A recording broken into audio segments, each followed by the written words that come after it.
Je suis arrivé en France parce que du Sri Lanka, parce que il y avait la guerre civile au Sri Lanka à l'époque.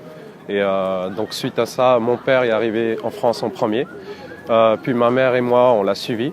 Et on est arrivé ici en tant que donc réfugié politique à l'époque.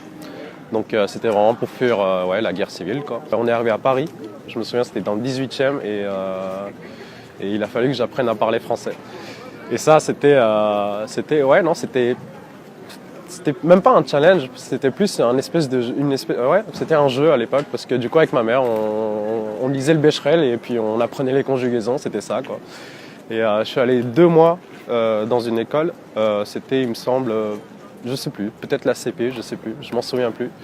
Et puis j'ai appris le français en 2 mois. Quand on est petit, on a 5 ans, on apprend super vite et puis en 2 mois j'ai appris le français quoi. Et puis depuis j'ai grandi en France, donc j'ai eu mon adolescence en France, donc finalement la différence de culture là, en fait, c'est un peu, elle est devenue floue. Je me suis posé la question plusieurs fois, non, je pense que j'y arriverai pas parce que c'est vraiment 2 cultures différentes. J'arriverai pas à vivre au Sri Lanka parce que là, j'ai vraiment pas le même mode de vie. Je pourrais éventuellement y retourner pour aller faire une mission, faire un job de quelques mois peut-être, mais non, y vivre, je pourrais pas quoi. Là, ma vie, elle est vraiment en France et puis surtout à Stras, quoi. Là, j'ai vécu à Paris, j'ai vécu à Mulhouse, j'ai vécu à Colmar où j'ai fait des études et tout. Et là, de toutes les villes, là, c'est vraiment Strasbourg, là, pour le coup, que ouais, j'ai trouvé ma maison ici, quoi. Et je pense pas bouger de Stras maintenant. C'est vraiment devenu mon QG et puis je pense que ouais, j'aimerais bien faire ma vie ici, quoi. Après, on sait pas, hein. Je peux me retrouver quelque part ailleurs, mais en tout cas, pour l'instant, c'est Stras, quoi.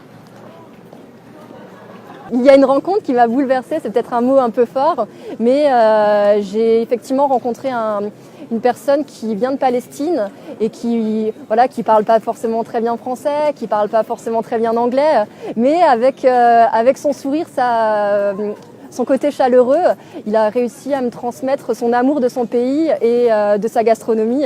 Et je vous promets, la Palestine, ils savent vraiment très bien faire à manger, c'est fantastique.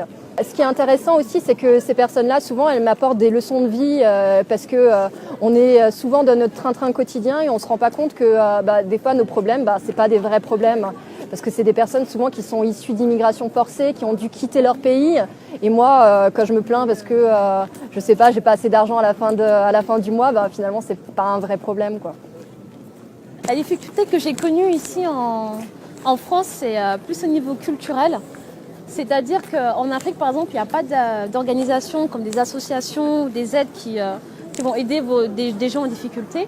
Et nous, en Afrique, c'est plus la famille vraiment qui intervient pour aider des frères et des sœurs qui sont en difficulté. Et rien que ça a été quelque chose de très parlant pour moi.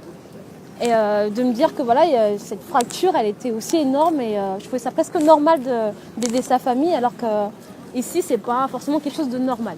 En fait, on va dire ça comme ça.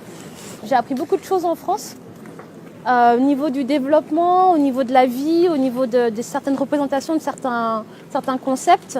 Et j'aimerais bien apporter ça en Afrique et dire ça à mon pays, à des gens qui n'ont pas forcément cette information. Tous les 2 ans à peu près, je descends au Gabon avec ma mère. Parce que on a nos grands-pères, j'ai mon grand-père, ma grand-mère, mes oncles, mes tantes. Et c'est important pour moi, sur le coup, de garder des liens, même si on est super loin. Et voilà. Après, ce qui est enrichissant en France, c'est d'avoir vraiment cette double culture quand on arrive dans un autre pays. C'est d'avoir une double culture, on se rend compte que le monde, il n'est pas aussi petit qu'on le croit. Il est beaucoup plus grand que ça, il y a beaucoup plus d'idées. Et ça, c'est vraiment super intéressant. C'est ce qui est intéressant quand on voyage et quand on va voir d'autres choses, en fait. Il n'y a pas de difficulté particulière à avoir en France. C'est un pays très accueillant, les gens sont sympas. Les papiers, c'est un peu chiant. Mais globalement, en dehors de la partie administrative, l'intégration se fait facilement. On a plein d'amis, on se fait des locaux, des Français ou des étrangers aussi qui habitent en France. Il y a un mot en arabe qu'on dit al-khorba, c'est le fait de vivre à l'étranger et d'avoir le mal du pays. Et c'est quelque chose qui arrive à certains. Moi, j'ai la chance de ne pas l'avoir. Donc voilà, ça se passe bien ici. Peut-être je voyagerai, je partirai ailleurs en Europe ou dans le monde. Et pour l'instant, tout se passe bien.